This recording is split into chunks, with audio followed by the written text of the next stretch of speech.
They need somebody to structure how they go about putting this team together.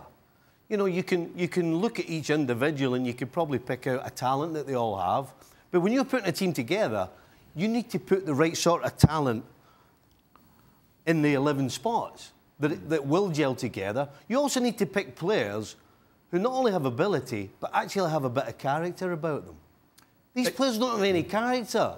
They're all running around and they'll all tell you they're trying and they'll all tell you they've got spirit, but the way they play tells you that they don't, and they actually don't know what they're doing, because this team doesn't close the ball early and it doesn't sit off. It just sort of stands in the middle and lets teams walk through, because that's all Brighton did tonight. They walked through them. They do seem to be a hodgepodge of players, aren't they? Just randomly assembled rather than an actual team. They look like a Sunday league team. Guys that get together once on a weekly basis and they just go, you know what, guys? That's a couple of beers and then let's go out there and play and then let's go out afterwards. That's what they feel like. And you look at a team that, and Steven was just alluding to it, they're disconnected. They're all over the place. It's just 11 guys running around doing different things, and you don't see a team concept. You don't see a tactical approach. You don't see the hand of a manager, whether that was Emery in the end or whether it's Freddie Ljungberg or whoever, is saying, okay, you know what? Let's get this right. Let's get this part of the game correct. And then from there, we can try to create opportunities. We can try to create chances. But if you don't get the defensive part sorted out, which I'm guessing that the personnel doesn't quite match what they're trying to do. You see David Luiz defending today, you go, how is this guy playing at a high level at this point in his career and starting and continue to start when you see that sort of performance time and time again? And you can say that about a few other guys in the Arsenal squad. And that in itself is the scary part. Julien, I just wonder, how is this team put together so poorly? Because they do, after all, have a director of football and a hierarchy in place. Yes, you're right. Edu is the sporting director. Raul Sanieri is in charge of all the football matters at the club, one of the two CEOs that they have. And then, in fairness, that's where I disagree with Stevie, is that they have put that structure together. And I think those are people who know football and who know it well. Jules, let me finish. Just let me finish. No, let me finish. When Arsene Wenger left and when it was the end of Ivan Gazidis there, they had to restructure the club anyway because Arsene Wenger was doing so many things, so they had to put a sporting director in. They had to put a sort of head of football, if you want, at the club. They also, put, I think, a lot of effort into the scouting team, everything to do with the first team, and also the link between the first team and the reserve team. Per Mertesacker as the head of the academy. All that was part of that restructuration of the football club. Whether you don't like the signing they made in the summer and last January, Stevie, that's your point of view. But I don't think that Pepe, even if he hasn't worked out, is a bad player, and that doesn't mean he's not going to work out. I think Kieran Tierney, they needed a left back. I think that was a good choice as a left back. So yes, of course, there are positions where they're lacking a lot of talent. They went to get David Luiz as a centre-back because it was late in the transfer window. They needed a centre-back. They thought that his experience and his character that you just mentioned could be useful to that team. But he was not their first choice, not even second, third, fourth or fifth choice. They just couldn't do anyone else, so they did him at the end. So I think it's a bit harsh to blame them on who they signed in the summer, because I don't think that on paper that was a bad summer in terms of recruitment. You got to be kidding me, Jules. You know what? Go on, You don't need to know too much about football to figure out that Arsenal's problem was at the back.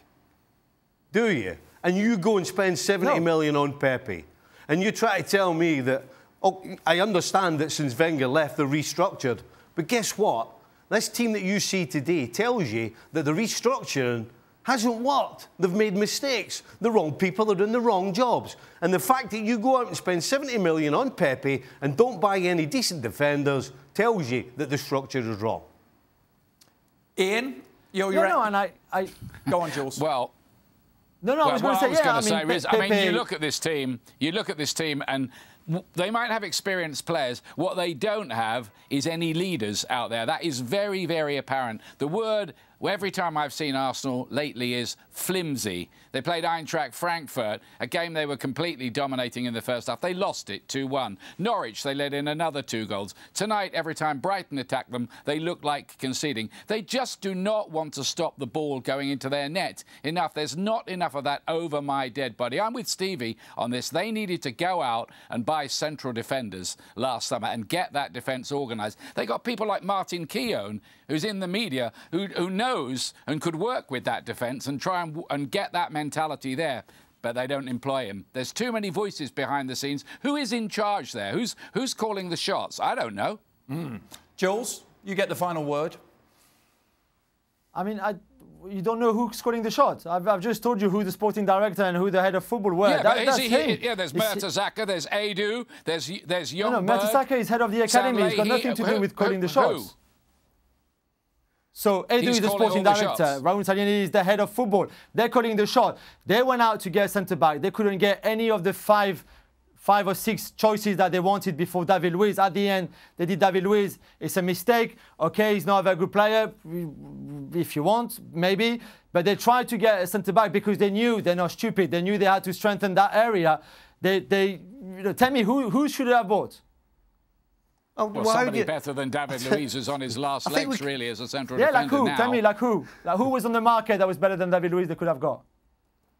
Well, I don't know. It depends how much money that you're going to bid, doesn't it, for Any, players? Between 20 and 60 million. Tell me, between 20 and 60 million. Koulibaly's players like that. I mean, I don't know the availability between 20 and 60 million behind the scenes.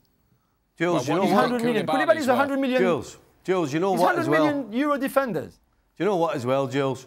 Not only can you not defend, but you don't have any strength whatsoever in the middle of the park. So if you can't get any central defenders, then why don't you go out and get somebody in the middle of the park who can defend? Because what you have right now and what you had previously can't defend. So the neglect at the back in the middle of the park defensively, you can't keep giving them a pass. Well, thank you very much for watching ESPN on YouTube. For more sports highlights and analysis, be sure to download the ESPN app. And for live streaming, premium content, and let's not forget as well, ESPN FC 7 days a week. Subscribe to ESPN+.